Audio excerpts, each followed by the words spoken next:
The smell of gasoline and burning wood haunts me to this day. I was just 15 when Karen Mitchell, our HOA president, deliberately set fire to our family home while my father lay bleeding on the floor. I can still see her smirk as she watched our lives go up in flames from across the street. For 15 years I've been planning my revenge, gathering evidence and infiltrating her inner circle. Yesterday, I finally revealed my true identity as she stared at the security footage showing her crimes. Want to know how I destroyed the woman who took everything from me? Welcome to my channel. Subscribe now for the full story of how I took down the most corrupt HOA president in history. The storm had knocked out power to half the neighborhood, but our backup generator hummed steadily, keeping our porch lights glowing as rain pounded against the windows. Dad had installed that generator despite Karen's endless complaints about non-conforming mechanical equipment. It was just one more item on her growing list of violations against our family home. My mom had passed away 3 years earlier after a long battle with cancer, and Karen had started her harassment campaign while Mom was still in hospice.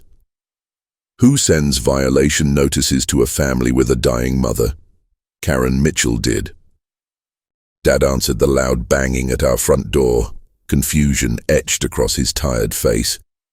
We weren't expecting visitors, especially not during the worst thunderstorm our town had seen in decades. Standing on our porch, drenched and furious, was Karen, her designer raincoat dripping onto our welcome mat, her perfectly highlighted hair plastered to her face, her eyes wild with a rage I couldn't understand. "Your generator is a violation. I've told you 3 times to remove this eyesore," she screamed over the howling wind. Dad tried to reason with her, his voice calm and steady like always. "Karen, half the street has no power. We need this for my son's medical equipment." He gestured toward me, standing behind him in the hallway, the oxygen concentrator I needed for my severe asthma humming in the background. Karen's eyes narrowed, her manicured finger jabbing at Dad's chest. "I don't care if your entire family needs life support. The HOA bylaws clearly state no exterior mechanical equipment. You have 10 minutes to shut it down, or I'll fine you $500 per day." Dad stood his ground, shoulders squared. "This is a medical necessity. The HOA can't legally stop us from—" That's when it happened. Karen's hand shot out, shoving my father with such force that his feet slipped on the wet porch. I watched, in horror as he fell backward, his head cracking against our wooden floor with a sickening thud. Blood immediately pooled beneath him as he lay motionless. "Dad!" I screamed, rushing to his side.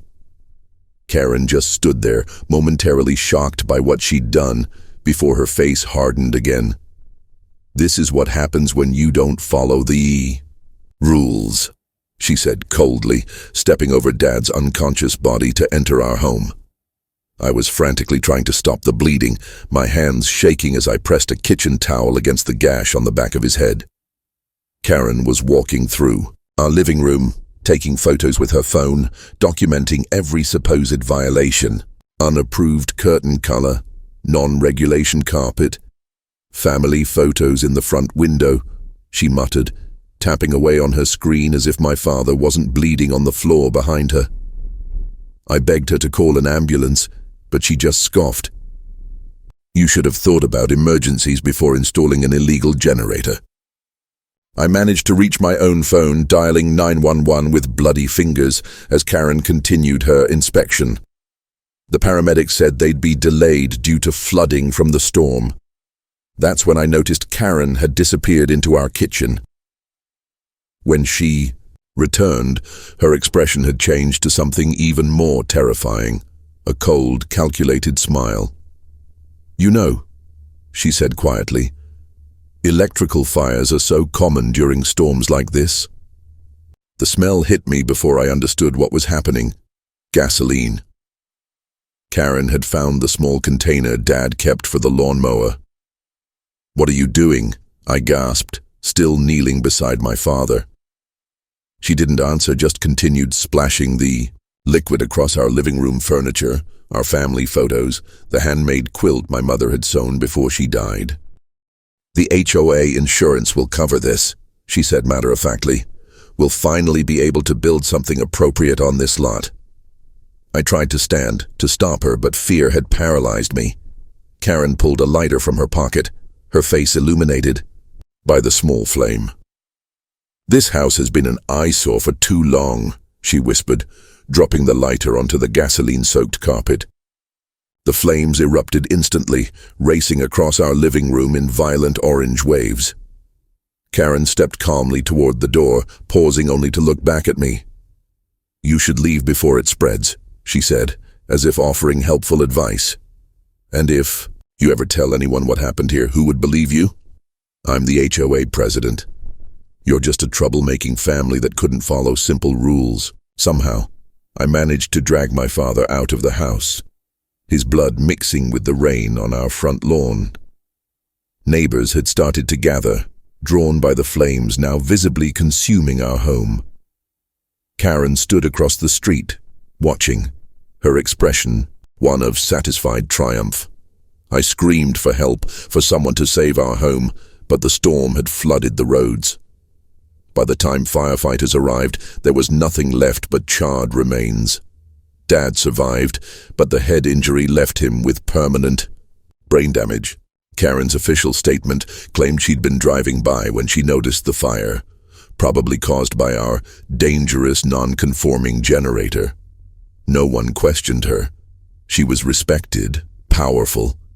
We were the family that couldn't follow rules. That night, as I watched my entire childhood burn to ash, something inside me changed. Tears streamed down my face, but a cold determination replaced my fear. I made a promise to myself. Karen Mitchell would pay for what she'd done, not just to our home, but to my father. It wouldn't be quick, and it wouldn't be simple. She had power, connections, respect. I had nothing, except time and the truth. I was only 15, but I knew exactly what I needed to do. Karen thought she'd won that night. She had no idea she'd just created her worst nightmare. The next 15 years passed like scenes from someone else's life. I lived with my aunt in another state, visiting Dad in his care facility every month.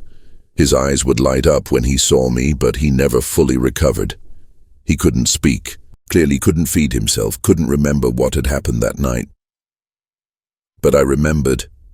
I remembered everything. I graduated high school, then college with a degree in law, specialized in real estate law, property rights, and homeowners association regulations. Every course, every internship, every late night studying was fuel for the fire burning inside me. I became an expert on HOA legal vulnerabilities, on property, documentation, on the precise laws Karen had violated that terrible night. I didn't just study law, I studied Karen. From a distance, I tracked her rise through local politics. HOA president became city council member, then mayor of our small town. Her power grew, and with it, her methods became more brazen. She demolished homes of families who opposed her, rezoned properties to benefit her friends, built a small empire on the ashes of people like us. No one stood against her. No one could. Meanwhile, I built my own reputation in a different direction. I became known for helping homeowners fight unjust HOAs, winning impossible cases, exposing corruption. Each victory was practice for the one that really mattered. Last month, I returned to my hometown for the first time in 15 years. I rented a small house 3 streets away from where our family home once stood. Karen had built herself a mansion on that very spot, a massive monument to her ego, complete with columns and a circular driveway. The neighbors didn't recognize me. Why would they? I'd left as a terrified teenager. I returned as someone else entirely. I attended my first HOA meeting on a Tuesday evening, sitting quietly in the back row. Karen ran the meetings now from her position as both mayor and HOA president. A clear conflict of interest, but no one dared mention it. She looked older, of course, but that same cruel smile played on her lips as she denied request after request from desperate homeowners. Mrs. Chen, an elderly widow, was in tears after being denied permission for a wheelchair ramp for her disabled grandson. Mr. Jackson, a war veteran, was fined $1,000 for displaying an American flag in a non-approved manner. Each ruling was delivered with that same cold smile I remembered from 15 years ago. After the meeting, I approached her, heart hammering in my chest. "Impressive meeting," I said, extending my hand. "I'm Alex Reynolds, just moved into Maple Street. I've heard so much about your leadership." Karen's handshake was firm, her smile practiced. "Welcome to Willow Creek Estates. I trust you've reviewed our comprehensive HOA guidelines." I nodded, enthusiastically. "Absolutely. Your reputation precedes you. Actually, I'm an attorney specializing in property law. I'd love to offer my services to the HOA if you ever need legal consultation." Her eyes lit up. Lawyers who supported HOAs were rare and valuable. "How interesting. We should discuss this further. Perhaps over dinner." That was all it took. One dinner led to another. I played the part perfectly, impressed by her power, supportive of her vision, eager to help strengthen her control over the community. I became her trusted advisor, carefully examining HOA documents, identifying problems with certain properties. What Karen didn't realize was that I was meticulously documenting everything. Every illegal fine, every abuse of power, every falsified document. I placed hidden cameras in the HOA office, recorded our conversations, built a case so airtight it would suffocate her empire. I gained her trust, became her right hand, all while preparing for the moment I would finally reveal who I really was. The opportunity came sooner than expected. Karen had been planning to seize 6 more properties for community development, families who had opposed her recent tax increases. She needed legal documentation, which I eagerly offered to prepare.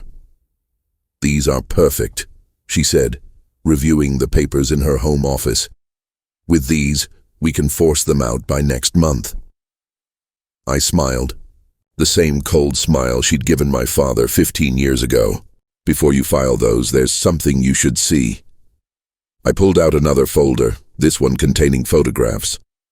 Old photographs, from the night of the fire.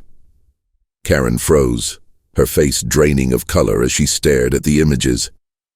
"Where did you get these?" she whispered. "My father's old security camera," I said quietly. "Waterproof, with battery backup. It captured everything, Karen. Everything.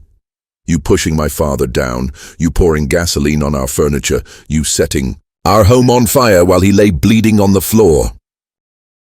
Recognition dawned in her eyes as she finally looked at me, really looked at me, for the first time. "You're the Parker boy," she gasped. "That's not possible. You left. You were just a child." I nodded, keeping my voice steady despite the rage boiling inside me. "I was. But children grow up, Karen, and some of us don't forget." Her hand moved toward her phone, but I was faster. "I wouldn't if I were you. These photos are just copies.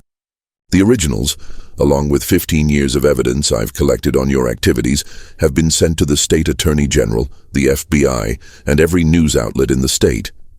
By evening, police cars surrounded Karen's mansion. News helicopters circled overhead as she was led away in handcuffs, her perfect hair disheveled, her designer clothes replaced with an orange jumpsuit.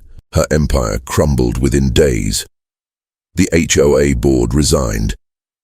Investigations revealed decades of corruption, bribery, and illegal property seizures. Families who had lost their homes began filing lawsuits. The community Karen had ruled through fear was finally free. Yesterday I stood on the empty lot where our family home once stood, where Karen's mansion had been until the bank seized it. The community voted to turn it into a public park. Parker Memorial Park, they're calling it, in honor of my father. Dad may never understand what happened, but I know somewhere inside, he's proud. Karen thought burning our house was the end. Instead, it was just the beginning of her downfall.